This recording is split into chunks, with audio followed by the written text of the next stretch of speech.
In the recent years, populism, erstwhile understudied among scholars, pundits, and the press, became a persistent buzzword. This is often owed to the rise of leaders who are often referred to as populists. These include Donald Trump, Jair Bolsonaro, Narendra Modi, and Rodrigo Duterte. But what exactly is populism, and how does it change Philippine politics as we know it? Are populists inherently dangerous to democracy? What can we expect at the aftermath of a populist regime? Let's talk about this and more in the newest episode of Hindi na bago yan. Hi, I am Lican Delaria. I am Aaron Malyari. And I am Vekal Porha.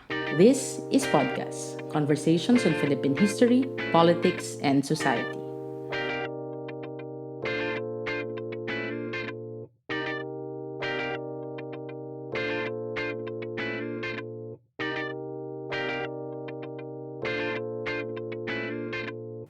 Welcome back to the show. So finally, marami na ang mga nag-iiwan ng comments at messages sa ating Facebook at Twitter asking kung kailan na tayo babalik. So eto na kami. So for the second part of Hindi na Bago Yan, our listeners can expect episodes on key issues in Philippine politics and society. So similar to the first part of Hindi na Bago Yan, we'll also be joined by friends, by colleagues from different fields and disciplines in unpacking and making sense of the various topics that we are taking on. After a long time, it honestly felt like ages, ano? Pero ito na nga, nagbabalik ang podcast with a new episode in the second part of our season, Hindi na Bago Yan, where we talk about current issues from a broader historical perspective. And to launch Hindi na Bago Yan Part 2, makakasama natin si Cleve Arguelles, a political scientist who studies populism in Southeast Asia, especially in the Philippines and Thailand. Cleve is currently a Ph.D. student at the Australian National University while teaching political science courses at Salle University. Given Cleve's focus on populism mula pa nung nag-aaral siya for his master's, he's really a fitting guest for this episode. I couldn't agree more. Kagaya ng nabanggit sa introduction kanina, today we are going to talk about populism, which has become a buzzword given the rise of leaders characterized as populists from both the developed and the developing world. So ano nga ba ang populism? Is it a political theory? Is it a discourse? Let's hear it from Cleve. Populism is right now a very popular concept. No, it's sexy, especially among scholars studying politics, studying democracy. So, but I'll do my best to try to come up with a parang simple conceptualization of populism. Especially, I'm drawing from my own research in how I conceptualize populism. So, populism is a distinct form of political strategy. As a political strategy, it's a way to gain power. It's a way to win elections. So the dominant forms of political strategies, for example, in the Philippines, halimbawa, we have clientelism, patronage and clientelism. That's a very dominant form of political strategy here. That means that politicians, for example, build this very personalistic relationship with voters, try to gain their support through an exchange of services and goods. Diba? I think we're quite familiar doon sa ganyang setup, no? Lalo na sa mga local elections. No? So populism is also a political strategy, but it's different than clientelism and patronage. No?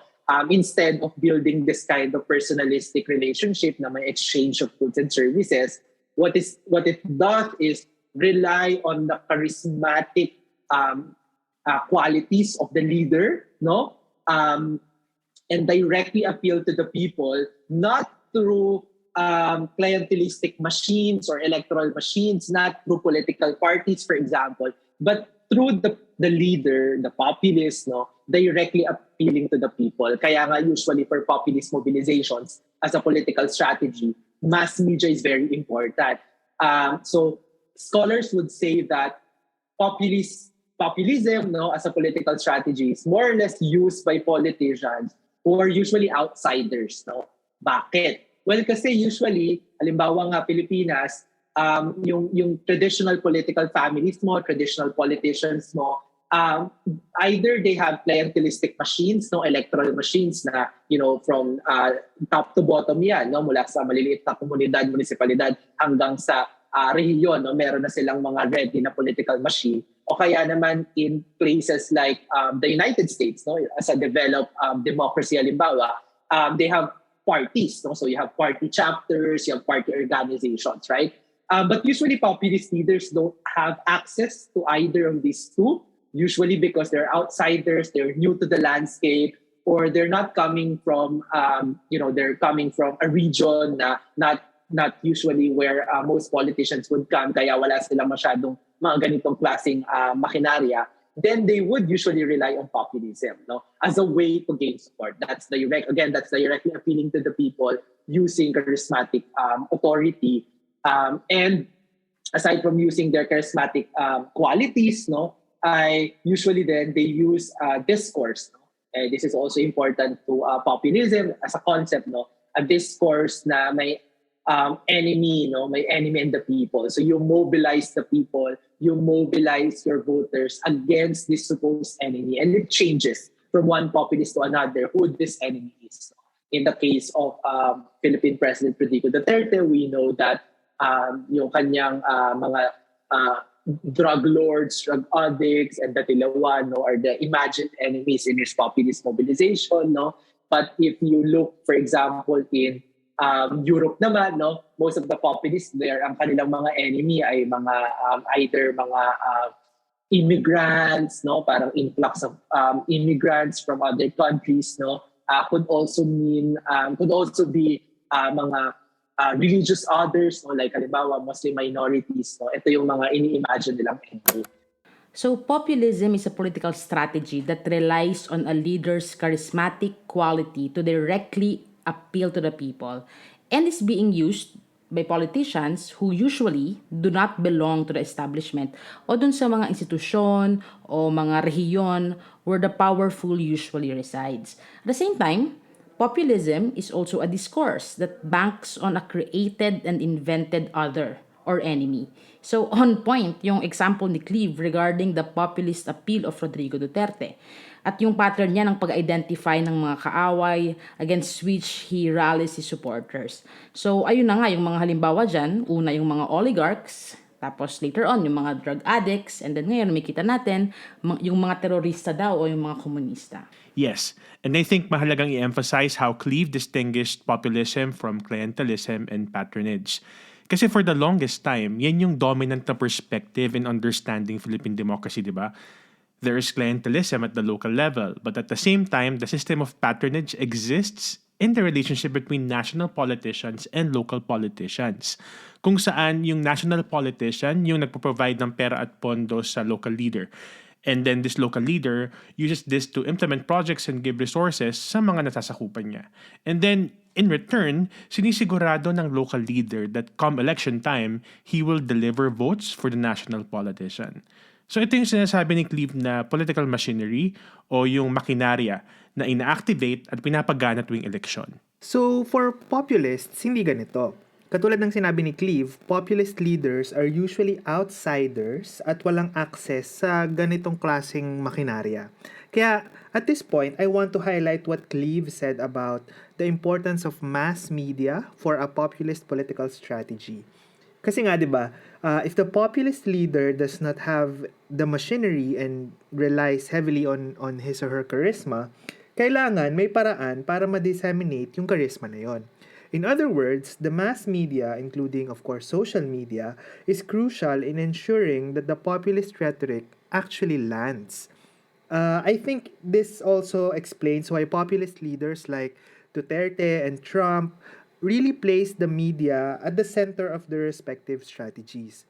Sa kaso ni Trump, for example, ginamit halimbawa ang social media to curate the content na gusto nilang iparating sa public to sway them towards his side. Although, syempre, may mga controversies na na-uncover later on na may posibleng Russian interference, and then, of course, yung Cambridge Analytica scandal. And then, sa kaso naman ni Duterte, isa din sa mga ginawa niya lalo was to discredit established media outfits at i-brand ito na biased. At syempre, ito yung naging daan para mag-proliferate yung misinformation at disinformation sa iba't ibang platforms na ginamit ng mga supporters niya. So, meron tayong episode on disinformation in the first part of Hindi na Bago Yan. Kasama natin doon si Jonathan Ong. So, pwede nyong balikan yon. So, ngayon, naiintindihan na natin bakit talagang nag-flourish ang fake news ng panahon ni Duterte. Pero at this point, I think we need to ask, is Rodrigo Duterte the first Philippine president who exuded populist charisma and employed a populist political strategy? So, in other words, meron ba tayong kasaysayan ng populismo sa Pilipinas? So in the Philippines, I think, based on my research, I think I can say that we have a tradition of populist politics in the country. No, as I said, we have dominant forms of political strategy here. No, may clientelism, but populism, I think, is also part of among those traditions na kung paano nag-mobilize ng voters, and we see it naman in the different politicians, no, that gain power, but also failed to gain power. No? So Joseph Estrada, for example, aside from Rodrigo Duterte, is a usual case, no, for those who study populism, na example ng Philippine populism. No? He was an outsider, and kagaya nga, if we go back to my conceptualization, he started not as a politician really, but he was a movie actor, no, celebrity siya. So initially, he really didn't have the machinery, yung traditional machinery ng mga politicians. Kaya very reliant siya doon sa kanyang charisma, no, bilang artista. No? And in fact, many would say na people tend to think about, tend to associate yung kanyang mga characters na pinlay niya sa movie doon sa pagiging politiko niya din, na tumatakbo siya, no? Na yung parang the savior of mga naaapi, no? Para kakampi ng mga mahihirap. No? He took advantage of that kind of image na meron siya and brought that to politics and used that to mobilize support. No? But there are also others, no? Parang way back, no? Halimbawa, Paul Kenny would argue that Cory Aquino is also a form of a populist leader, no? May semblance of populism, only because that at the beginning, because she is going against the Marcos administration na talaga ang daming galamay all throughout the Philippines. So if you have a very classic example of political machinery, it's the Marcos at that time, 'di ba? Na talagang yung kilosang bagong lipunan and all of their allies down to the barangays. So they have that. So Cory Aquino had to use her popular appeal, di ba? I personally, I did a study on populist rhetoric of the post-ed sa Philippine presidents, no? So and one of the things that what was quite interesting for me, no, sa result ng study na yon is that before Rodrigo Duterte, Pinoy, no, Noynoy Aquino, President Ninoy Aquino the third, meron din siyang elements of populism sa kanyang mga rhetoric, sa kanyang mga discourse, no. Although he did benefited, no. He did benefit from the use of the machinery of a liberal party, no, and he comes from a very traditional political family as well, no. Pero if you look at this discourse, no, yung kanyang kayo ang boss ko, halimbawa, the constant reference against, between the battle of the good forces, between the evil forces. At that time, it's the Arroyo administration and the allies of the Arroyo administration. And if you look at the State of the Nation address, his public addresses, no, talagang constant theme ito doon sa kanyang mga speeches. So I also think na may semblance ng populism. No? Way back pa, others would also say naman magsaysay. No? Another example naman ng mga failed na mga populist, another example ng mga populist politicians in the Philippines na hindi nanalo, I would say, is Fernando Jr. or FPJ, no? Who ran against GMA, no, in 2010, no? Alright, I think mahalaga yung huling sinabi ni Cleve, no, which is about understanding populism as a spectrum rather than a black and white classification whether someone is a populist or not. Parang not all populists are created equal, 'di ba? Kumbaga. Very interesting yung sinabi niya, for example, about Pinoy, that his rhetoric actually contains certain populist qualities. But at the same time, alam natin that Pinoy came from the establishment and was not necessarily an outsider. And I think we need to highlight here that populism is really a strategy more than a characteristic of an individual. So mahirap nga namang sabihin, populist president itong isang to. Ito, hindi siya populist. Kasi everyone can be populist as long as they use certain strategies or logic. So parang ganito rin yung kay Magsaysay, if we remember.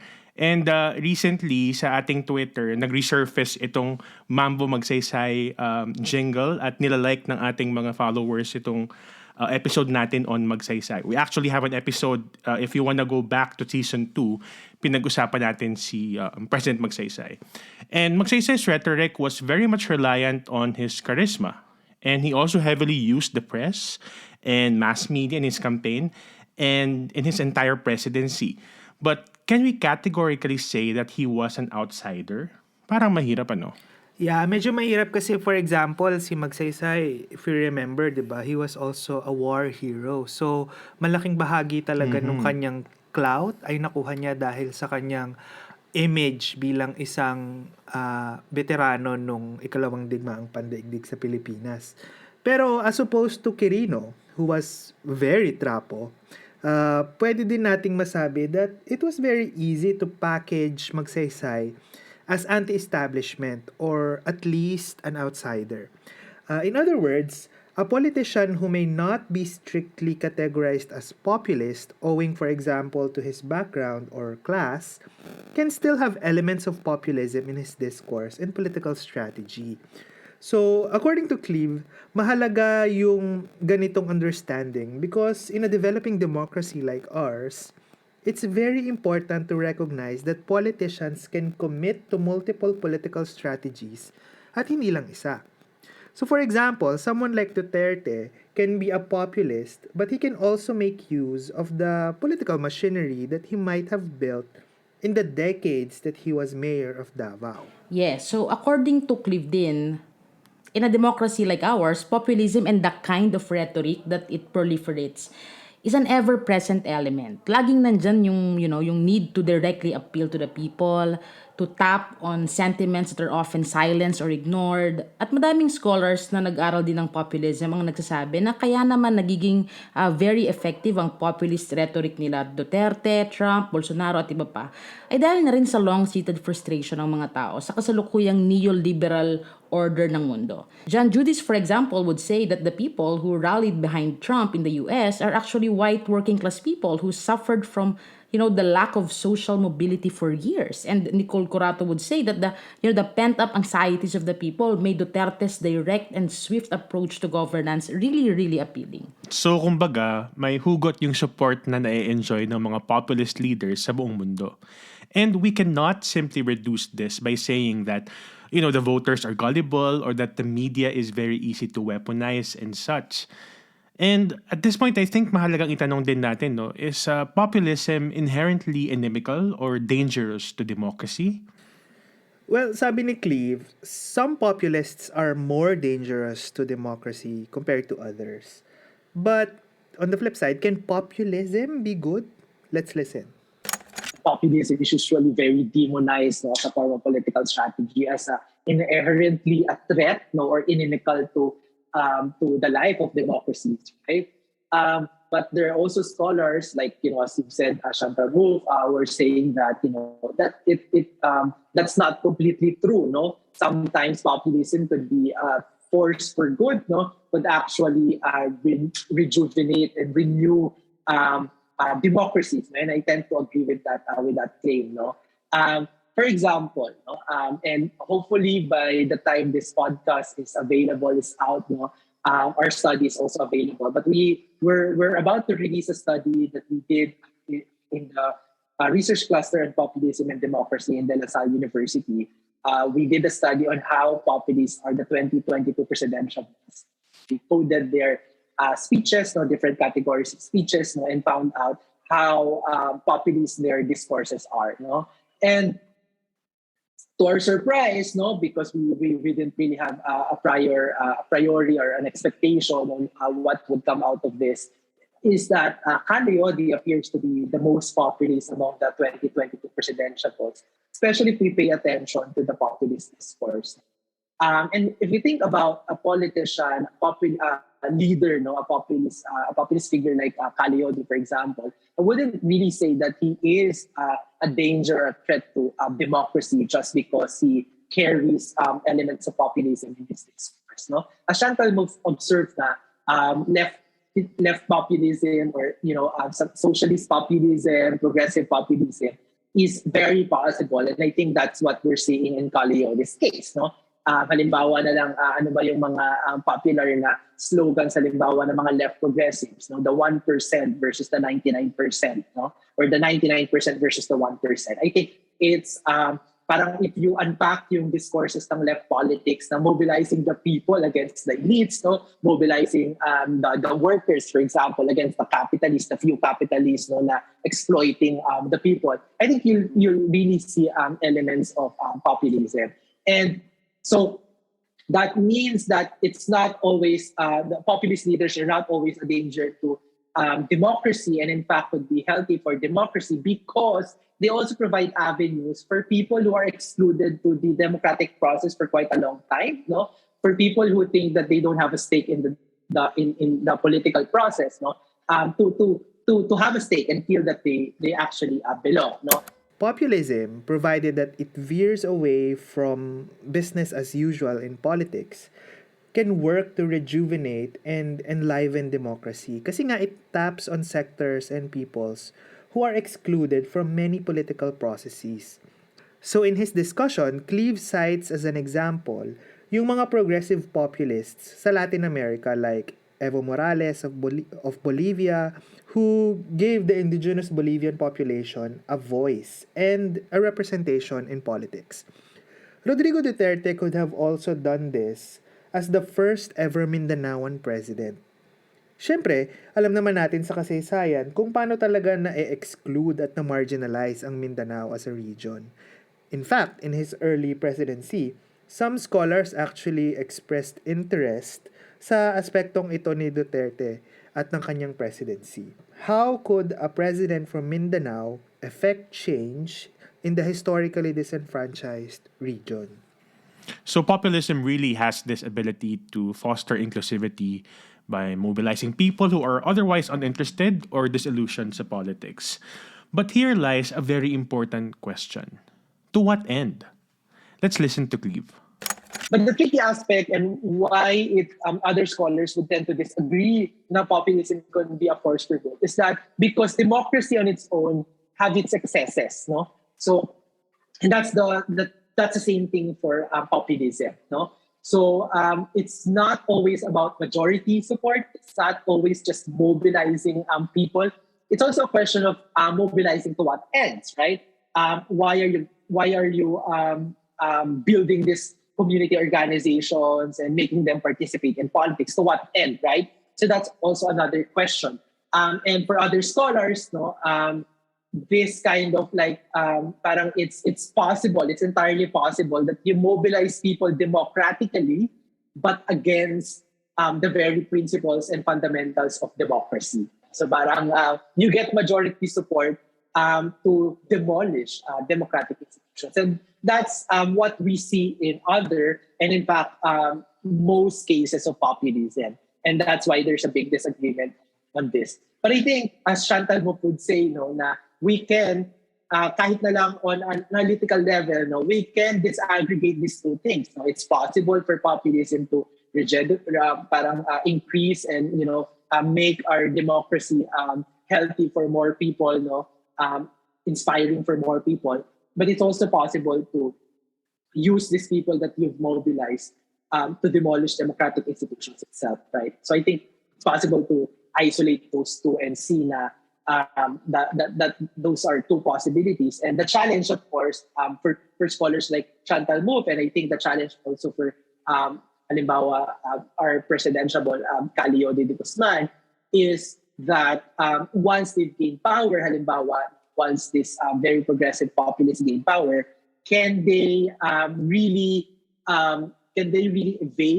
avoid the temptation, no, of using that power to undermine democratic principles? And on that note, I'll end by pointing out na halimbawa nga, the celebrated populist leaders like Evo Morales and even Hugo Chavez of Venezuela, they didn't really do well on that regard, no.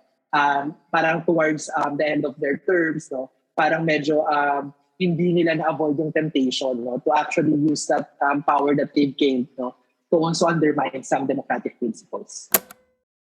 This is very complex, no? Populist leaders can employ democratic means of mobilizing people in order to demolish democratic institutions and hold on to power. I think this is very scary because such popular mobilization serves as a signal, some sort of legitimacy to anti-democratic practices. And as Cleve mentioned, nangyari ito sa Latin America. To a certain extent, observable din siya sa Pilipinas.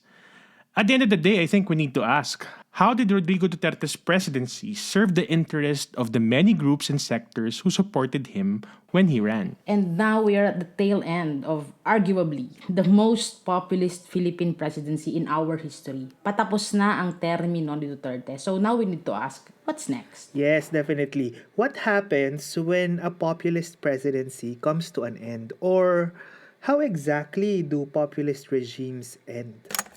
Right now, yeah, at the back of our mind, we're thinking about and probably celebrating as well that Rodrigo Duterte's presidency is about to end. As a populism scholar, I am very happy to see a very smooth populist exit. No, but the truth is, based on the research that I did on populist exits, no, I hopefully the paper will also come out soon. No, but I studied 62 populist governments from 1966 to 2021. So this is a global kind of like data set. No, I wanted to understand what happens when populist leadership is over, and what I've learned is that for a big part of populist leadership, populist governments around the world, no, around mga 45%, no, actually leave power in a manner na hindi nila natatapos yung terms of office nila. So what I call mga interrupted terms, no, interrupted populist presidencies or prime ministership. No? So, and usually these kinds of like interrupted exits, no, are also mga controversial din, no, medyo scandalous yung kanilang paglabas sa alis nila, no, sa posisyon nila, no. It could be in the form of coup d'etat, no, such as for example Thaksin and Yingluck Shinawatra in Thailand, right? But most recently, halimbawa kay Donald Trump, no, that's very fresh, no, how he exited power, no? A riot in the Capitol, di ba? No one could have imagined that would have happened. But if you are very with populist exits, no, you would know that it's actually a very common pathway of populist exits. No? Itong mga populist leaders leaving power without finishing their terms of office, no, and that they usually have their governments interrupted. No? Resignation, military coup, but also parliamentary coup, no? Impeachment cases, for example, o kaya naman ay talagang pinaalis na lang sila ng Congress, no, even if dubious yung processes. No, this is quite common, no. But I'm not optimistic that we will see this very controversial, this very scandalous kind of like exit for President Rodrigo Duterte. No, I think what we could expect is that he would be part of those populist leaders who exited power in a very ordinary way. No, so that's the other pathway, no, for populist leaders to exit power, no, yung ordinary, and that's usually through electoral defeat, term limits. In the case of Rodrigo Duterte, that's term limit, no. And what I found out actually in my own research as well is that term limit is actually quite useful in ensuring that populist leaders would exit power, no, smoothly and in a very ordinary manner, no. So parang we can say that no matter how fragile Philippine democracy is and no matter how eroded are parang the quality of democracy in the Philippines, you still see na, okay, if Rodrigo Duterte would exit in power and respect the term limit, then that's still a win, no, for Philippine democracy. That's still a norm that hasn't been challenged. No? And that's also the same for other populist exits na very ordinary, usually term limit, okay, pack up na sila. No? Pero another thing that I've found out is that, and this is probably something that we have to pay attention to when it comes to Rodrigo Duterte, is that most of those populist leaders who exited power in ordinary ways, usually temporary, no? They usually try to run again, no? After, kapag pwede na sila, pag eligible na ulit sila, or go to run for other positions in the government, no? Lower positions than the chief executive, or also try to campaign to change the constitution, remove the term limit, no, so that they will be back in power, no. So it's something that we may have to, it's something that we have to pay attention to sa exit ni President Rodrigo Duterte, no, kung ang kanyang exit ay temporary lang ba, no. We may see that he will attempt to regain power, and that's definitely going to be a bad news for Philippine politics, no? So according to Cleve, lumalabas sa kanyang pag-aaral that many populist leaders tend to get interrupted through various means. Pwedeng coup, civil unrest, impeachment, and the like. Pero marami ding mga populist leaders ang nag-e-exit in very ordinary ways, facilitated either through electoral defeat or because of term limits. So dito, makikita natin yung halaga ng solid and intact democratic institutions like yung term limit. I mean, it can really work as safeguards to our democracy. Kasi imagine kung wala tayong ganyan, kayang-kaya ng isang kagaya ni Duterte ang magstay sa Malacanang hanggat gusto niya. But I think this discussion can be furthered by asking, is a populist exit always good for democracy? Let's hear it from Cleve again. Yung mga populist exits, no, it does not necessarily result to a victory for democracy. No? Sometimes it ends badly. No? So think, for example, the exit of populist leaders like Thaksin and Yingluck Shinawatra, who exited power through a military coup, no? Through a monarchy and military-supported military coup. No? And that means that the result of the populist exit is a democratic collapse. It's a complete collapse of the Thai democracy, right?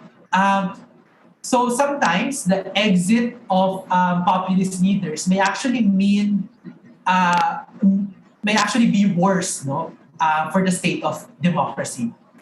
So halimbawa, Thaksin and Yingluck's term, no, as prime ministers of Thailand, it wasn't really perfect that their democratic credentials were also in question and the democracy in Thailand were also suffering, no.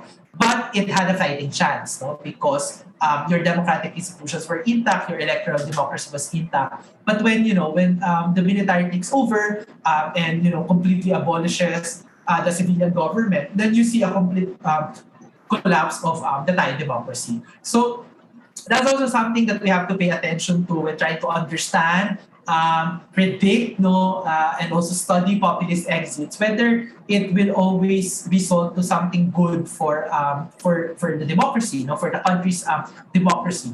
In the case of Rodrigo Duterte's exit, this is a very relevant question, and we also have to pay attention to this because his exit in power may mean, if the current front runner in the election service would win, that's not exactly a positive story for Philippine democracy, So in fact, we in our study in among the 2022 presidential votes, Marcos Jr. is among the least populist, sa mga candidates, right? So pagka nag-aaral ka lang and very focused ka lang on populism, you might say, oh, okay, this is good news kasi very not populist yung mag-take over. But that doesn't mean it's also, again, this is a good development because although he's not populist, we know that his politics is actually authoritarian, And so not just, so populism has its own dangers, but authoritarianism is in itself, definitely a big danger for democracy. So that's possibly a pathway, after the exit of Duterte. It could also, another pathway could also mean the win of Vice President Lenin Robredo, So that might mean that we may return to a level of democracy na we've seen in the post-EDSA, na, okay, some democratic norms are respected and kept intact, but also not as ideal and as healthy, no, as we would want it to be, no. So yun, no. So there are these different pathways, and I think what I would want to say at the end, no, regarding this question is that it's very important that we do not assume that, again, when we keep populists out of power, this is a good news for democracy. No, it's a very contingent process. No, so we must pay attention to the outcome of these processes. There you go. Even if the most notorious populist regimes end, hindi siya necessarily good news for democracy. That's why at this very critical juncture kung saan matatapos ang termino ni Duterte, we have to be very vigilant, especially in choosing his successor. I think we can say that we're lucky kasi despite the rampant bastardization of democratic institutions since 2016, we survived it. And our elections, for example, it's still at work. And we are lucky to be given the chance to still vote for our next government. The same cannot be said for other countries like Thailand, for example. So let's make use of this chance to make sure that we are changing our populist president with a better one. Someone who will espouse a healthier, more meaningful, and more inclusive democracy. Exactly. So, we are ending the first episode of Hindi na Bago Yan Part 2 on that note. We would like to thank Cleve Arguelles for his insights. If you want to hear more from Cleve, he's available in social media through his Twitter at Cleve Arguelles. So, and if you want to hear the full interview, head over to podcast.org. And if you want to keep updated to our episodes, follow us on Twitter, Instagram, Facebook, and YouTube. So, at kung hindi pa kayo nakasubscribe sa podcast, we are available on Spotify, Apple Podcasts, and Google Podcasts. Watch out for our next episode, and as always, have a good day.